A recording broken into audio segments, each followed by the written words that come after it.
शेतकरी मित्र हो, कृषी कन्या युट्यूब चॅनलमध्ये तुमचं अगदी मनपूर्वक स्वागत. आपण 10 ड्रम सिस्टीम मधले ड्रम तयार करत आहोत.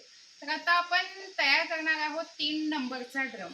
त्याच्यामध्ये आपण DF1 हे द्रावण तयार करणार आहोत. तर या द्रावणासाठी काय साहित्य लागतं ते आपण पहिल्यांदा बघून घेऊ. तर आपल्याला याच्यासाठी लागतो बघा युरिया हवा आहे आपल्याला याच्यासाठी. त्याच्यानंतर हे आहे बघा झिंक सल्फेट. हे झिंक सल्फेट लागतं आपल्याला. त्याच्यानंतर सल्फेट, त्याच्यानंतर आपल्याला लागतं फेरस सल्फेट. त्याच्यानंतर हे आहे बघा मॅग्नेशियम सल्फेट.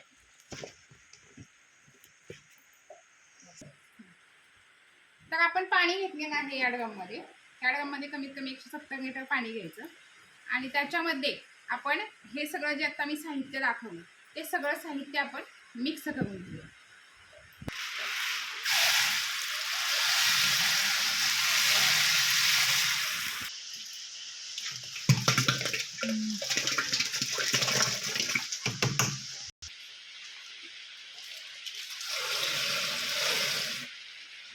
त्याच्यानंतर आपण याच्यामध्ये फुलविक ॲसिड मिसळणार आहोत बघा.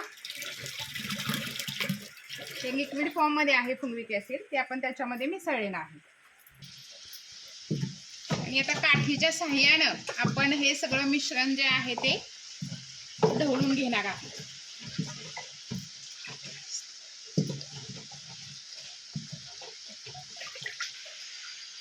तर अशा प्रकारे आपलं हे DF1 द्रावण तयार आहे.